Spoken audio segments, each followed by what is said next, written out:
Bienvenidos a Finanzas Perú, la página que nos ayudará a poder poner los conceptos económicos y financieros que utilizamos en nuestra vida diaria. Soy Augusto Peralta y los acompañaré en este interesante viaje. Nuestro primer tema será economía. Siempre hemos escuchado hablar de los intereses, el costo de vida, la inflación, el PBI y muchos otros temas que utilizamos en nuestras conversaciones habituales, sin darnos cuenta que lo que estamos haciendo es hablar de economía. Pero, ¿qué es lo que hace la economía? Sin entrar en detalles, simplemente estudia las actividades que todos nosotros realizamos diariamente. Estas actividades nos ayudarán a poder satisfacer nuestras necesidades. Entonces, nos encontramos que existe una relación entre necesidades y recursos. Es decir, nuestras necesidades son ilimitadas, pero los recursos que tenemos para satisfacerlas son limitados. Aquí es cuando aparece el problema económico. Entonces, ¿qué es lo que debemos de hacer para resolverlo? Debemos de formularlos y responder tres preguntas. Primero, ¿qué producir? Debido a que no todos nosotros deseamos producir lo mismo, decidiremos qué vamos a producir de acuerdo a nuestros gustos, recursos económicos y el entorno que nos rodea. Podemos decidir producir chompas, artesanía, páginas web, canciones, mobiliario para la casa y oficina, entre muchas otras cosas. ¿Cómo producir? Segunda pregunta, que es sumamente importante, pues nuestras chompas se las podríamos tejer a mano o mediante una máquina de tejer. Esto nos lleva a definir la tecnología que utilizaremos. Por último, ¿para quién producir? Es así que si hemos decidido la producción en masa, podremos tener costos más bajos, lo que indica que podremos dirigirnos a un mercado que prefiere pagar más barato. Pero si decidimos poner atención personalizada, los precios serán más altos y tendremos que dirigirnos hacia otro tipo de mercado. Es así como hemos visto, cada pregunta corresponde a un sector diferente. La primera corresponde a la parte económica, pues voy a producir de acuerdo a la cantidad de recursos con los que cuento.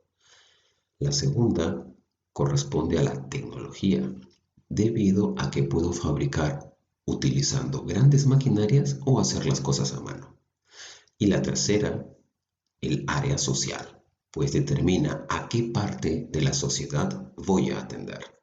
En teoría, la conjunción de estas tres áreas determina lo que se conoce como el sistema económico ideal, en donde todo está perfectamente equilibrado. Las variables económicas. Esto nos lleva a analizar los dos tipos de variables económicas que existen. La primera, las variables de flujo. Las variables de flujo se forman en el tiempo, es decir, tienen una fecha de inicio, un periodo de formación y una fecha final. Por ejemplo, el ahorro. El día 1 de septiembre colocamos en nuestra cuenta 10 soles. Y así lo hacemos todos los días durante un mes.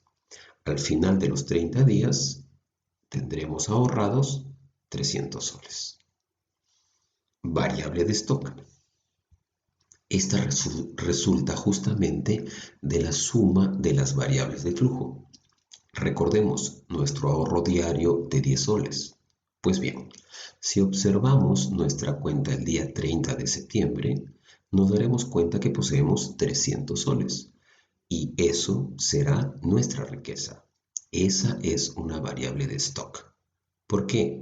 Porque es una fotografía del instante en el que hago el análisis. Esos 300 soles no los tenía ayer y posiblemente no los tenga mañana. Hagamos entonces ingresar al dinero en nuestro escenario. Es así que el dinero presenta primero valor nominal. Posiblemente todos conozcamos un billete de 20 soles. Vamos a suponer que hoy lo guardamos dentro de nuestra billetera y lo dejamos olvidado durante 3 años. Después de ese tiempo, volvemos a encontrarlos y seguirán siendo exactamente del mismo valor. Seguirá valiendo 20 soles. Eso no ha cambiado con el tiempo. Esto quiere decir que no hemos utilizado la inflación ni el IPC para calcular su nuevo valor, el valor real. Para medirlo, sí utilizaremos los precios constantes, es decir, sí manejaremos a la inflación dentro del análisis. Vamos a suponer que hoy con esos 20 soles podemos comprar un par de hamburguesas y 2 gaseosas. Ahora, viajemos imaginariamente 3 años en el futuro y volvamos a ir a comprar lo mismo con el mismo billete. ¿Nos alcanzará? Seguramente que no. ¿Por qué? Porque los precios habrán subido debido a la inflación y no podremos comprar lo mismo. Hablemos ahora de la teoría económica. Cuando hablamos de ella nos estamos refiriendo a los modelos o hipótesis que se plantean, pretendiendo explicar los aspectos de la realidad económica. Para ser más claros, lo que se pretende es explicar cómo funcionan los sistemas económicos de los distintos países. Para poder comprenderla, debemos de considerar necesaria la existencia de teorías que expliquen el funcionamiento de los fenómenos económicos de los diferentes países. Y para esto debemos de recurrir a la abstracción. ¿Pero qué cosa es la abstracción? Veamos. Seguramente todos hemos utilizado el Google Maps y en él podemos observar una serie de diseños que representan las calles y avenidas de nuestra ciudad. Pero te tengo una noticia. Lo que ves no son ni las calles ni las avenidas.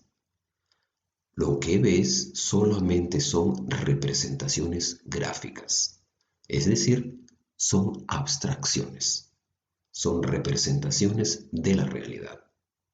Ahora, ¿cuáles son los enfoques que hallamos en la teoría económica? Bien, son dos. El primero, el enfoque microeconómico y el segundo, el enfoque macroeconómico.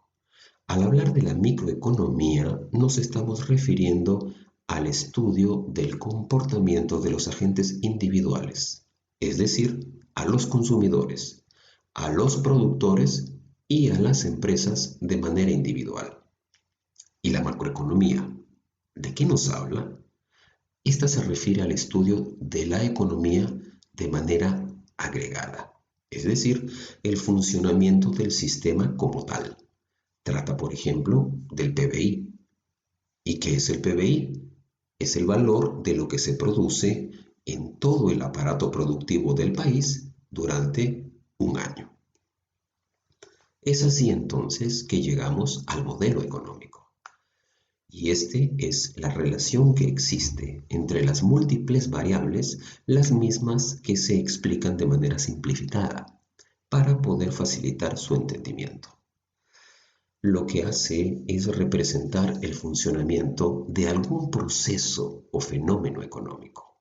Por ejemplo, explicar el por qué se presenta la inflación en nuestra economía. La economía política lo que hace es estudiar y explicarnos el desarrollo de las relaciones sociales de producción, distribución y consumo. Trabaja para mejorar las relaciones que existen entre los distintos factores productivos.